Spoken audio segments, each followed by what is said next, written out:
mga minamahal kong taga-subaybay, at sa inyong mga kaluluwang uhaw sa kaalaman ng mga sinaunang lihim. Maligayang pagdating muli sa ating kanal.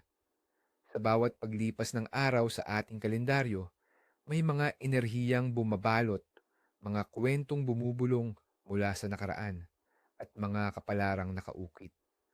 Ngunit may mga araw na mas malalim ang ugat, mas makapangyarihan ang hininga, at mas malinaw ang mensahe. Isang araw kung saan ang mga pader sa pagitan ng ating mundo at ng mga lihim ay manipis, kung saan ang mga tanda ay nagiging mga babala at ang mga ritual ay susi sa pagbukas ng kapalaran. Ito ang araw na ating susuriin ngayon, ang Setyembre 21.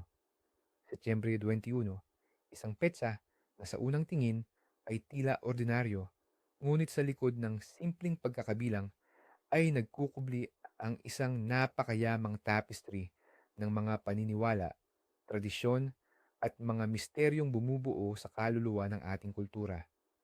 Sa mga Pilipino, ang araw na ito ay maaaring hindi kasing ingay ng mga malalaking pista, ngunit ito ay may sariling daloy ng enerhiya na bumabalot sa ating pang-araw-araw na pamumuhay na kaugnay sa mga siklo ng kalikasan at sa malalim na ugat ng ating pananampalataya.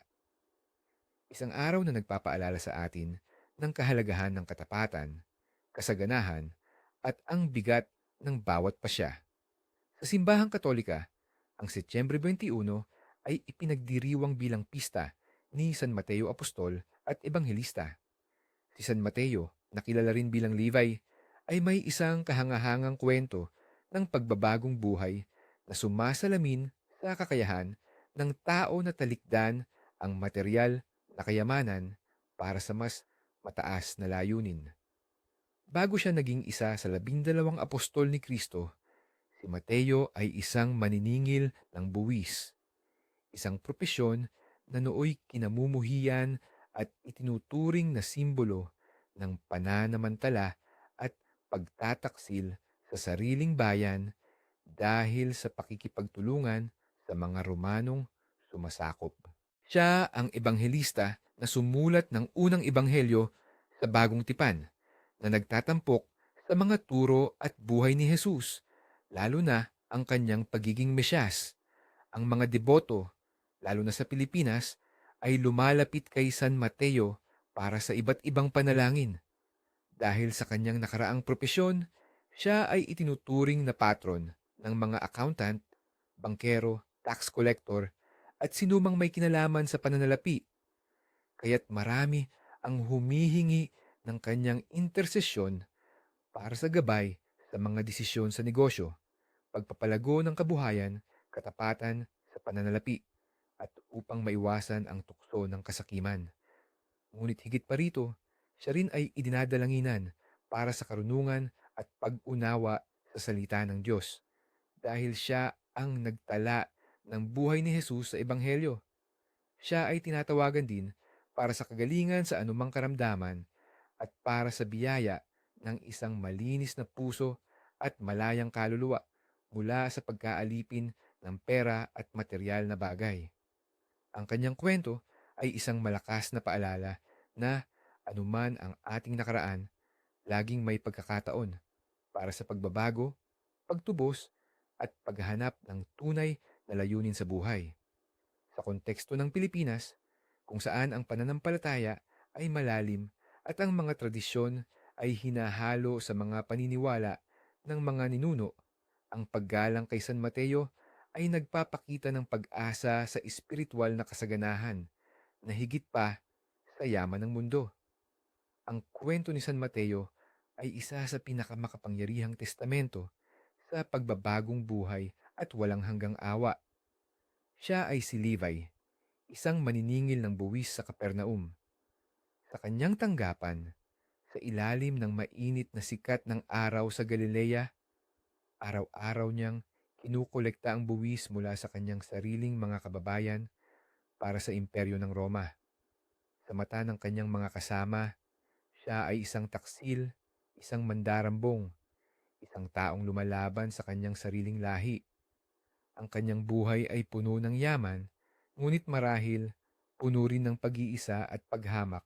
Ang bawat barya na kanyang binibilang ay nagdadala hindi lamang ng material na halaga, kundi pati na rin ng bigat ng hatol ng lipunan. Ngunit dumating ang isang araw, habang siya ay nakaupo sa kanyang tanggapan, nagbilang ng pera, tila ba'y hindi na niya mapaghiwalay ang tunog ng barya sa tunog ng kanyang kaluluwang nagtatanong. Isang lalaking may hindi mailarawang aura ng kapangyarihan at pag-ibig ang lumapit sa kanya, si Jesus ng Nazaret. Hindi niya hinusgahan si Mateo sa kanyang propesyon. Hindi siya nagpumilit. Sa halip, sinabi niya ang simpleng ngunit malalim na mga salita. Sumunod ka sa akin. Sa sandaling iyon, tila ba nabuksan ang isang pinto sa kaluluwa ni Mateo. Ang mga barya, ang mga libro ng buwis, ang kanyang buong buhay na nakatuon sa material na yaman, lahat ay nawalan ng halaga. Walang pag-aalinlangan, bumangon si Mateo at sumunod. Iniwan niya ang lahat, hindi lamang iyon.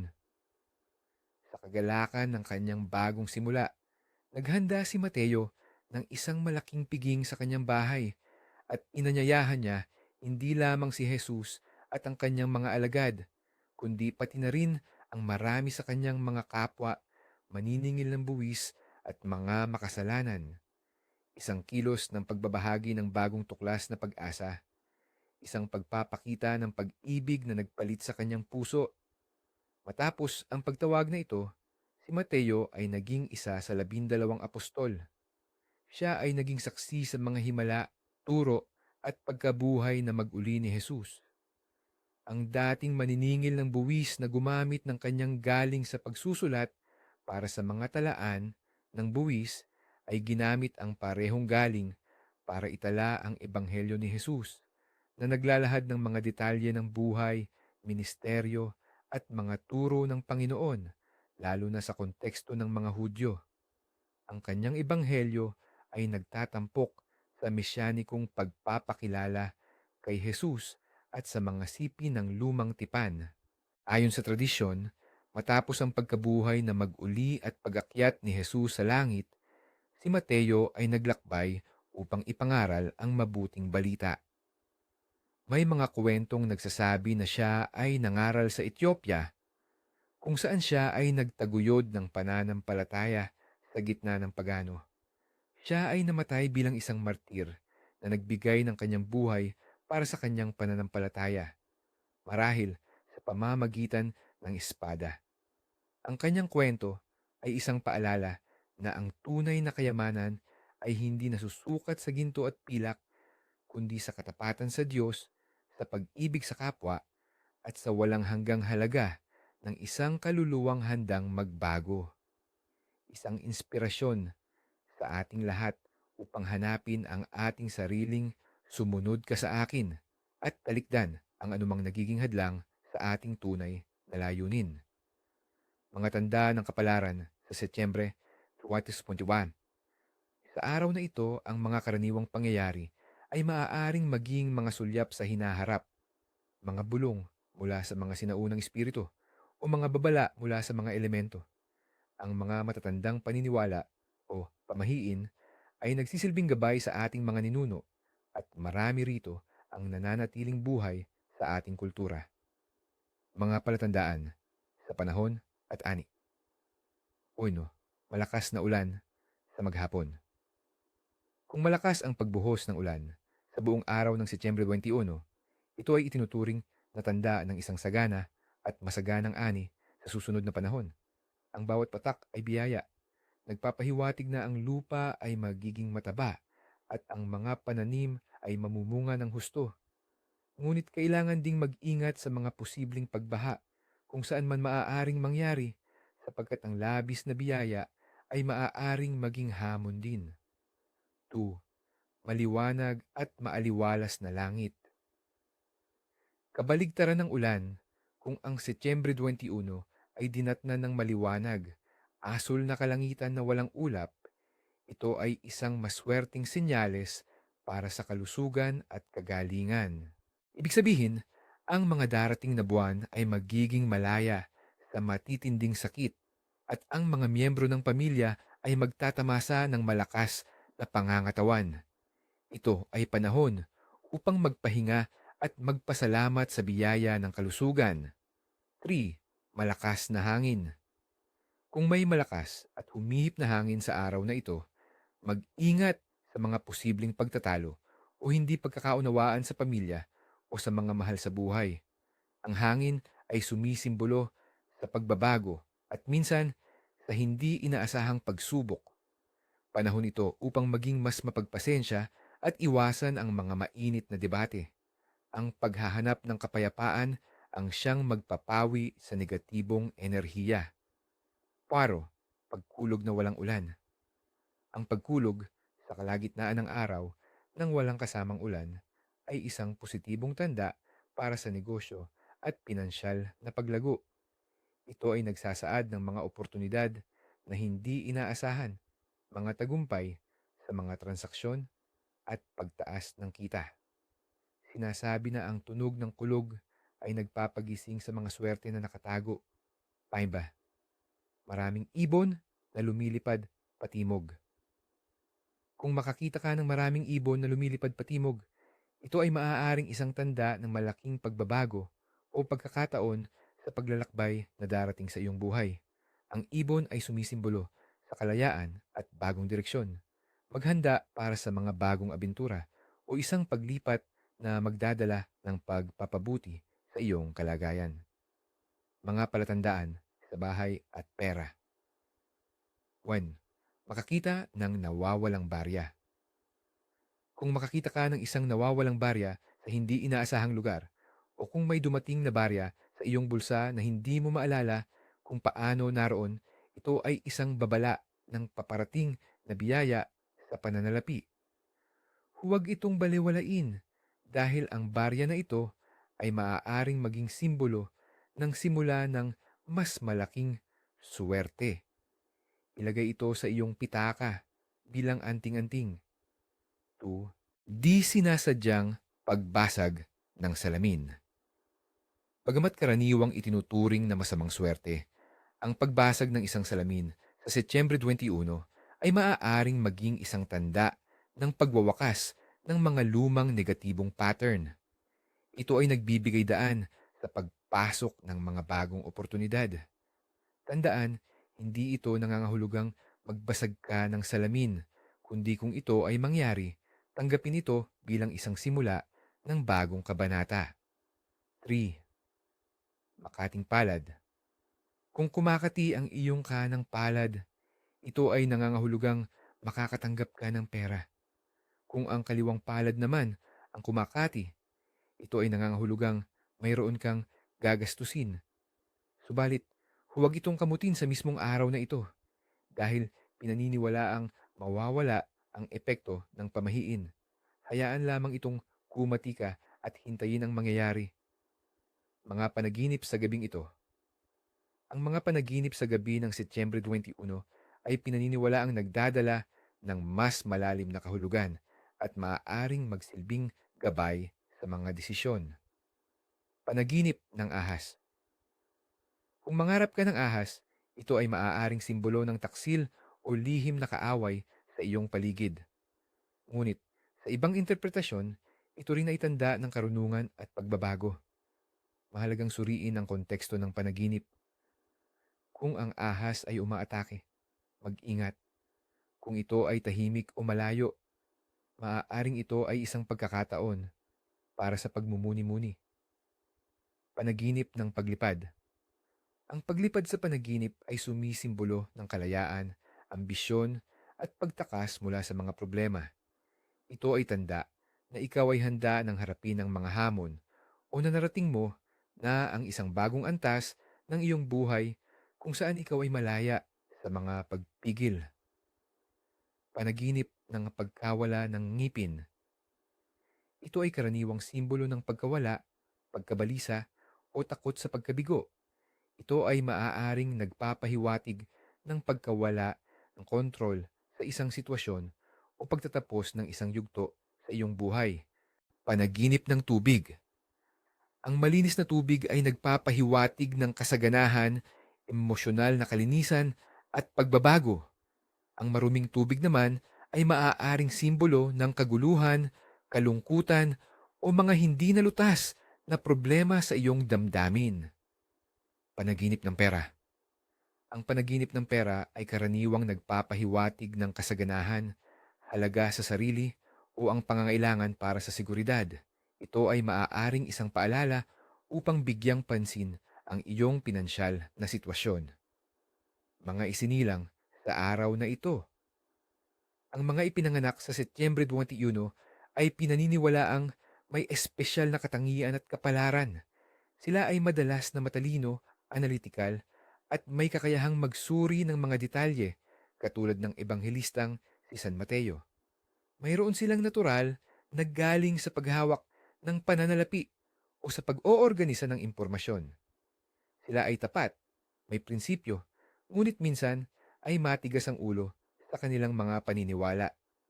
Ang kanilang kapalaran ay madalas na puno ng pagbabago, kung saan sila ay nakakaranas ng malalaking transformasyon sa buhay. May kakayahan silang malampasan ang mga balakid at makamit ang tagumpay sa pamamagitan ng pagtitiyaga. Kadalasan, natutuklasan nila ang kanilang tunay na bokasyon o layunin sa buhay sa huling bahagi ng kanilang paglalakbay. Sila ay maaaring maging mahusay na tagapayo, guro, o mga taong may malalim na espiritual na pananaw. Mayroon silang natural na karisma at kakayahang impluensyahan ang iba sa pamamagitan ng kanilang kaalaman at integridad. Mga iminumungkahi sa araw na ito. Ang mga nagdiriwang ng kaarawan sa araw na ito, lalo na ang mga may pangalang Mateo or Matias at iba pang variations, ay dapat ipagdiwang ng may pasasalamat at pagmumuni-muni. Si Mateo ay sumisimbolo sa prinsipyo, katalinuhan sa numero, at kabutihan ng puso. Ang isang taong pinangalan ng Mateo ay maaaring magtaglay ng katangiang matapat, may malalim na pag-unawa, at may kakayahang magpakita ng kabutihan kahit sa gitna ng pagsubok. Isang araw upang balikan ang mga aral ni San Mateo at isabuhay ang kanyang halimbawa ng pagbabago at paglilingkod. Mga tradisyon at ritual, ano ang dapat gawin sa araw na ito upang lubos na yakapin ang enerhiya at biyaya ng Setyembre 21. Narito ang ilang mga tradisyon at ritual na maaari ninyong gawin na may layuning dalhin ang kasaganahan, kalusugan at gabay sa inyong buhay. Panalangin para sa katapatan at kagalingan ng Espiritu. Layunin: humingi ng intersesyon kay San Mateo para sa katapatan sa lahat ng aspeto ng buhay, gabay sa pananalapi, kalusugan ng kaluluwa at proteksyon mula sa kasakiman. Ito ay para linisin ang puso mula sa labis na pagnanasa sa material na bagay. Ano ang kakailanganin? Isang puti o berdeng kandila. Ang berde ay sumisimbolo sa paglago at kasaganahan. Isang krusipiho o imahe ni San Mateo, kung mayroon, at isang tahimik na lugar. Kailan at paano gagawin? Gawin ito sa gabi bago matulog. Maghanap ng tahimik na sulok sa inyong tahanan. Sindihan ang kandila at ilagay sa harapan ng krusipiho o imahe ni San Mateo. Umupo ng tahimik, ipikit ang mga mata at magnilay-nilay sa inyong mga intensyon. Basahin ang Ama Namin, Aba Ginoong Maria, at pagkatapos ay mag-alay ng sariling panalangin kay San Mateo. Halimbawa ng panalangin, walang direktang incantation. O maluwalhating San Mateo, apostol at ebanghelista, ikaw na tumugon sa tawag ni Kristo at tinalikuran ang kayamanan ng mundo para sa kayamanan ng kaharian ng Diyos. Idinadalangin ko ang iyong gabay sa aking mga desisyon sa pananalapi, na ako'y maging matapat at matuwid sa lahat ng aking gawain. Ipagkaloob mo sa akin ang kalinawan ng isip upang makita ang tunay na halaga ng buhay. at ang lakas ng loob na labanan ang tukso ng kasakiman. Protektahan mo ang aking pamilya mula sa kahirapan at pagpalain mo kami ng kasaganahan na gagamitin sa paglilingkod sa Diyos at sa kapwa. Amen. Ano ang gagawin pagkatapos? Hayaan ang kandila na masunog ng buo. Siguraduhin itong ligtas. Magnilay-nilay sa kahulugan ng katapatan at kung paano ito maisasabuhay sa pang-araw-araw. Maaari mong ipagpatuloy ang pagdarasal na ito sa loob ng 9 na araw. 2. Paglilinis ng bahay para sa kasaganahan. House cleansing for prosperity. Layunin. Tanggalin ang negatibong enerhiya sa tahanan at buksan ang daan para sa pagpasok ng swerte, kasaganahan at positibong daloy ng yaman. Ano ang kakailanganin? Malinis na tubig, asin, sea salt kung available, walis, dustpan, at insenso, olibanum, sage, o kahit anong mabangong insenso na gusto mo.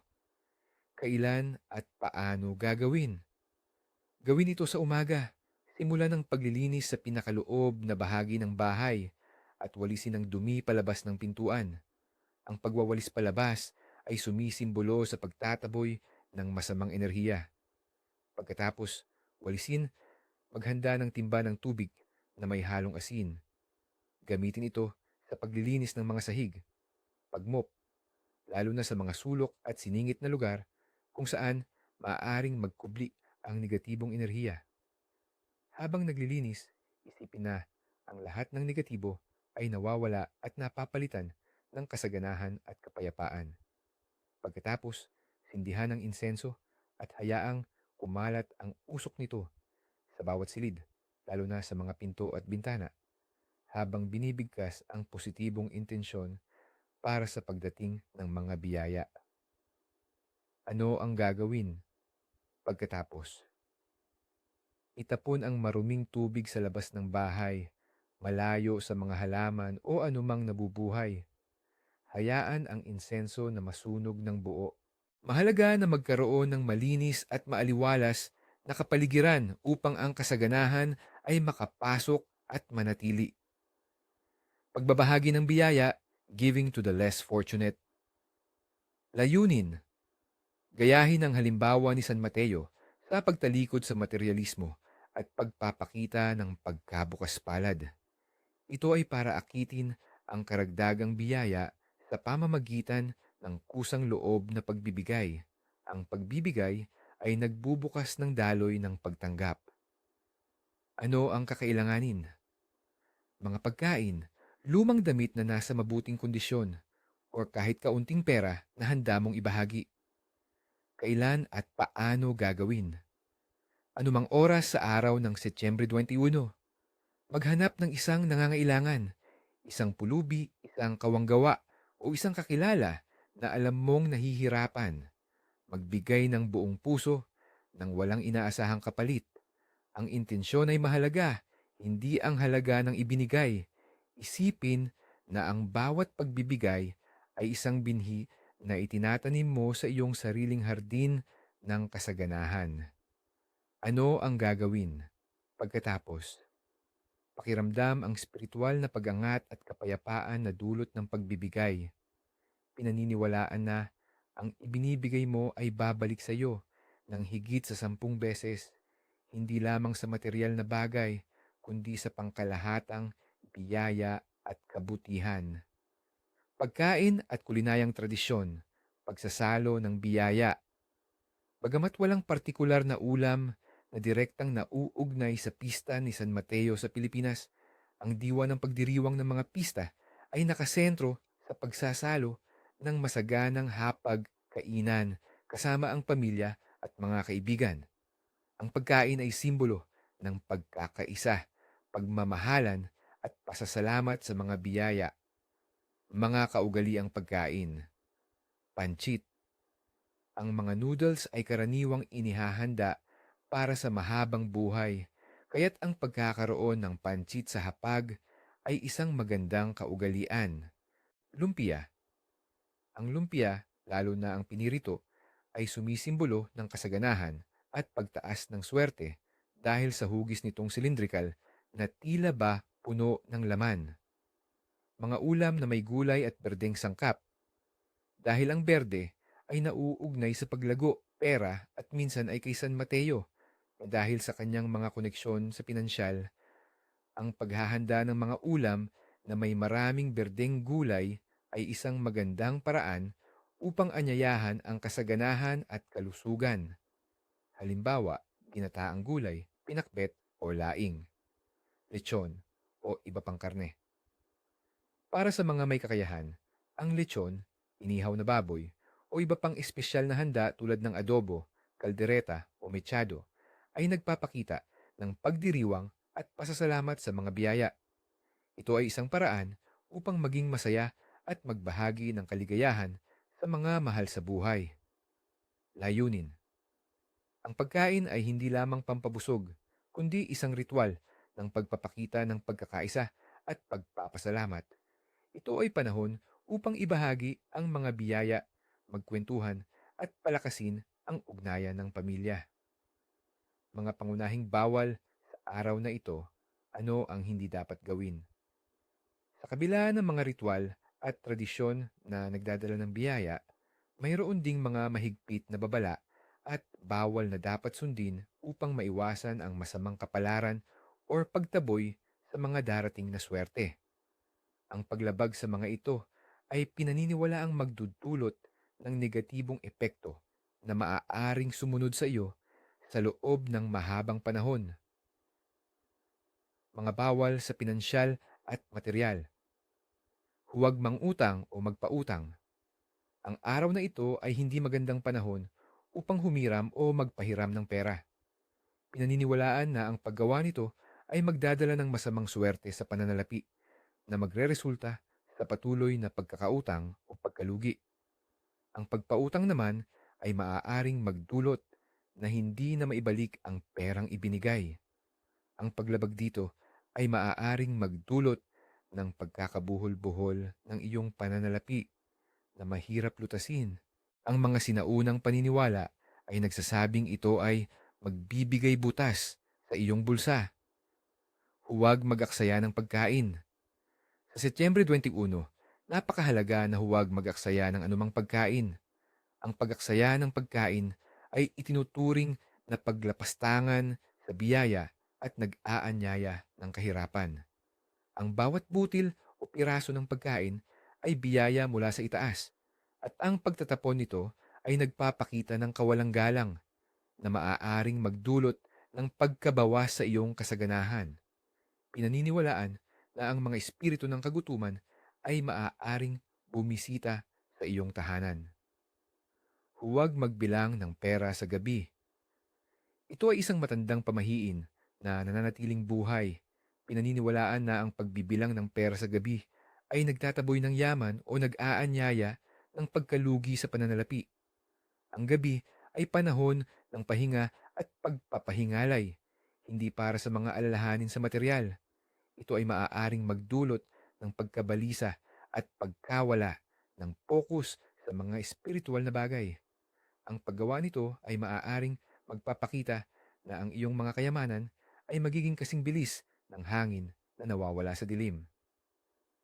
2. Mga bawal sa interpersonal at sosyal. Huwag makipag-away o magsimula ng gulo. Ang araw na ito ay dapat na puno ng kapayapaan at pagkakaisa. Ang pakikipag-away o pagsisimula ng anumang uri ng gulo ay nag-aanyaya ng negatibong enerhiya sa iyong tahanan at buhay. Ang masamang enerhiyang ito ay maaaring manatili at magdulot ng patuloy na pagtatalo sa hinaharap. Ang kapayapaan sa araw na ito ay nagdudulot ng harmoniya para sa mga darating na araw. Sinasabi na ang mga away ay nagbubukas ng pintuan para sa masasamang espiritu. Huwag manigaw o magsalita ng masama. Ang mga salita ay may kapangyarihan. Ang paninigaw o pagsasalita ng masama sa kapwa ay pinaniniwalaan na nagdudulot ng masamang kapalaran at maaaring maging sanhi ng pagbabalik ng mga negatibong salita sa iyo. Ipinapaalala ni San Mateo ang kahalagahan ng kababaang loob at mapagpakumbabang pananalita. Ang paglabag dito ay maaaring magdulot ng pagkasira ng mga relasyon at pagkawala ng paggalang. Huwag balewalain ang mga matatanda. Sa kulturang Pilipino, ang paggalang sa mga matatanda ay napakahalaga. Ang pagbabaliwala o kawalang galang sa kanila sa araw na ito ay pinaniniwalaan na magdadala ng masamang kapalaran at maaaring putulin ang iyong koneksyon sa karunungan at pagpapala ng mga ninuno. Ang kanilang mga payo at basbas ay mahalaga. Ang pagsuway dito ay magdudulot ng pagkaantala sa iyong mga plano at maaaring magdulot ng pagkabigo sa mga mahahalagang bagay. 3. Mga bawal sa bahay at personal. Huwag magwalis sa gabi. Ito ay isa sa pinakakaraniwang pamahiin. Ang pagwawalis sa gabi ay pinaniniwalaan na nagtataboy sa swerte at mga biyaya palabas ng tahanan. Ang mga biyaya na pumasok sa umaga ay maaaring lumabas sa gabi sa bawat walis. Kung kinakailangang maglinis, hintayin ang kinaumagahan upang hindi mawala ang iyong mga pinaghirapan. Huwag magpagupit ng buhok o kuko. Sa ilang mga paniniwala, ang pagpapagupit ng buhok o pagpuputol ng kuko sa araw na ito ay itinuturing na magpapaikli ng buhay o mag-aanyaya ng karamdaman. Ito ay nakikita bilang pagputol ng koneksyon sa iyong vitalidad o lakas sa isang sagradong araw. Iwasan ang mga ganitong gawain upang mapanatili ang iyong kalusugan at mahabang buhay. Huwag magsimula ng bagong proyekto o negosyo. Bagamat si San Mateo ay nauugnay sa pananalapi, ang matatandang paniniwala ay nagpapayo na maging maingat sa pagsisimula ng anumang bagong proyekto o negosyo sa araw na ito. Ito ay maaaring magdulot ng hindi inaasahang balakid at hamon. Mas mainam na maghintay ng mas paborabling araw upang matiyak ang tagumpay. Ang mga bagong simula sa araw na ito ay maaaring maging kasing hindi tiyak ng pagbabago ng panahon na puno ng mga di inaasahang pagsubok. Sa pagtatapos ng ating paglalakbay sa mga lihim ng Setyembre 21, tandaan na ang bawat araw ay isang pagkakataon upang lumago at matuto. Ang mga tradisyon at pamahiin ay hindi lamang mga lumang kwento, kundi mga mumunting pira-piraso ng karunungan na ipinasa sa atin ng ating mga ninuno. Gamitin ang mga ito bilang gabay, bilang mga ilaw sa madilim na kalsada ng buhay upang makamit ang kasaganahan, kapayapaan at tunay na katotohanan. Yakapin ang mga biyaya, mag-ingat sa mga babala, at higit sa lahat, manalig sa kapangyarihan ng pananampalataya at kabutihan. Hanggang sa muli, mga minamahal kong taga-subaybay, naway ang inyong mga landas ay laging nagniningning ng liwanag at pag-asa.